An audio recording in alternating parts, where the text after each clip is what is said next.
Dear Salma, saat pertama aku tahu, aku tertarik untuk lebih dalam mengenalmu. Artikel sebagai tugas mata kuliah pendidikan konservasi mengantarkanku kepada fakta-fakta tentangmu. Tak hanya itu, banyak informasi lain yang bisa didapat dan aku sangat tertarik untuk bercerita tentangmu dan juga mereka.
Assalamualaikum warahmatullahi wabarakatuh.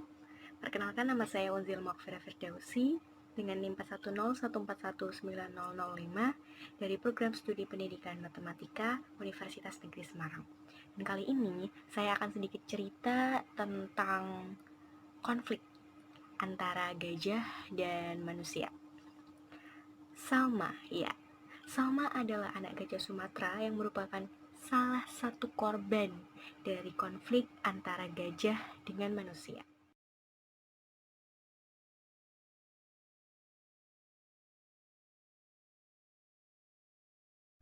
Sekilas, mungkin kita akan menyalahkan gajah dalam hal konflik antara gajah dengan manusia ini. Oke, anggap saja gajah yang salah dalam hal ini. Apakah menurut kalian perlakuan manusia dapat dibenarkan yang menyakiti atau bahkan membunuh gajah? Atau mungkin memburu, menangkap, dan menjual beberapa bagian tubuh mereka demi kepentingan pribadi atau golongan? Mari berpikir bersama.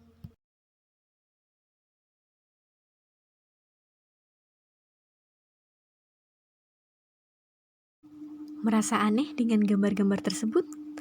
Nah, saya menemukan jawabannya dari laman wwf.org.id bahwa berdasarkan ilmu pengetahuan, salah satu pola atau tingkah laku gajah adalah menelusuri jalur tradisionalnya, walaupun jalur tersebut telah berubah menjadi hutan tanaman, perkebunan, dan pemukiman. Penyebab lainnya yaitu kebutuhan makanan yang harus dipenuhi oleh gajah. Dan di dalam pemberitaan saya juga menemukan beberapa fakta bahwa gajah bisa masuk ke pemukiman warga atau peladangan atau mungkin persawahan warga itu karena gajah merasa lapar. Jadi mereka masuk ke dalam peladangan atau persawahan. Dan mengapa hal itu bisa terjadi juga? Nah, salah satu faktor yang bisa terjadi karena habitat gajah dipersempit. Ya, alih fungsi lahan.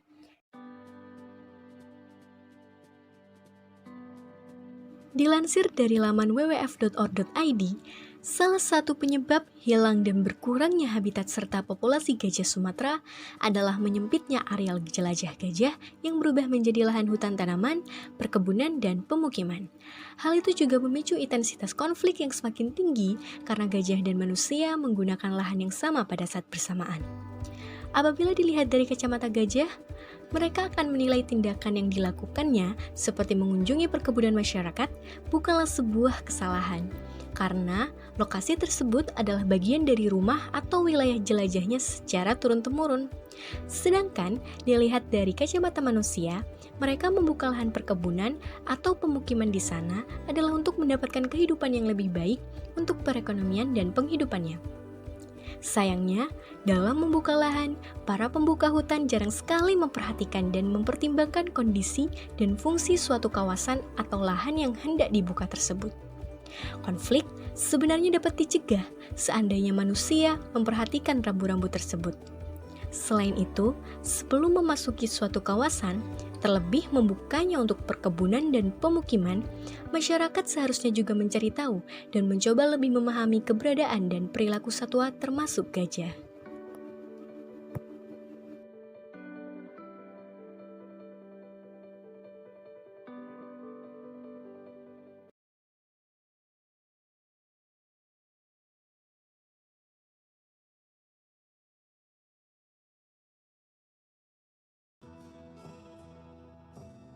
Dilansir dari laman wwf.org.id, pemahaman mengenai konflik yang terjadi antara manusia dan gajah bisa dilakukan ke seluruh masyarakat secara umum maupun masyarakat secara khusus yang sering bersinggungan dengan gajah.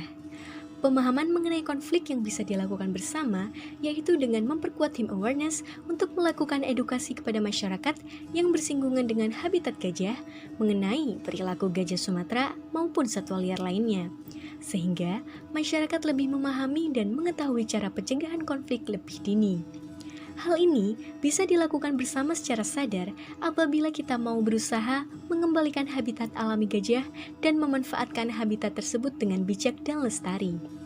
Jika hal ini terjadi, maka manusia, gajah, atau satwa liar lainnya akan hidup harmonis di alam. Konflik antara manusia dan gajah atau satwa liar lainnya berkurang, populasi satwa liar di alam tidak mengalami penurunan, hutan menjadi hidup kembali, dan manusia bisa mendapatkan manfaat lestari dari hutan.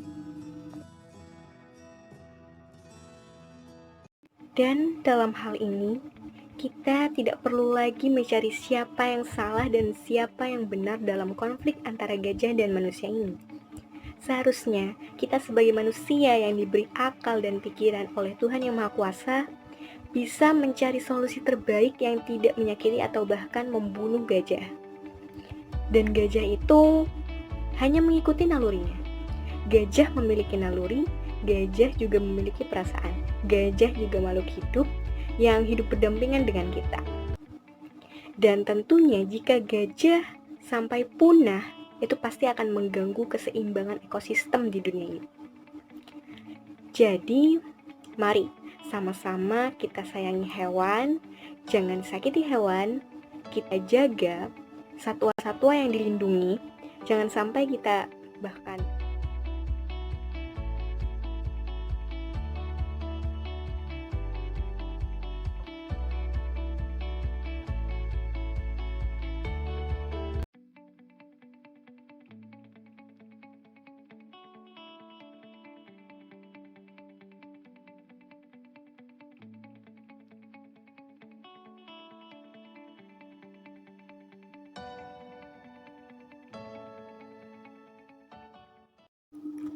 Kini, Salma telah tiada. Ini adalah satu kasus dari sekian banyak kasus yang memberikan pesan bahwa yuk, sama-sama kita jaga populasi dan habitat mereka.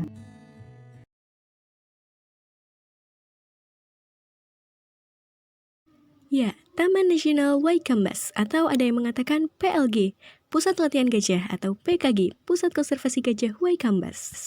Namun sayangnya masih ada orang yang memburu menangkap gajah di Taman Nasional Waikambas ini.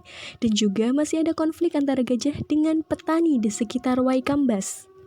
Namun saya yakin masyarakat yang tinggal di sekitar Waikambas akan mengerti atau memahami bagaimana menangani gajah yang masuk ke pemukiman, pesawahan, atau perladangan mereka.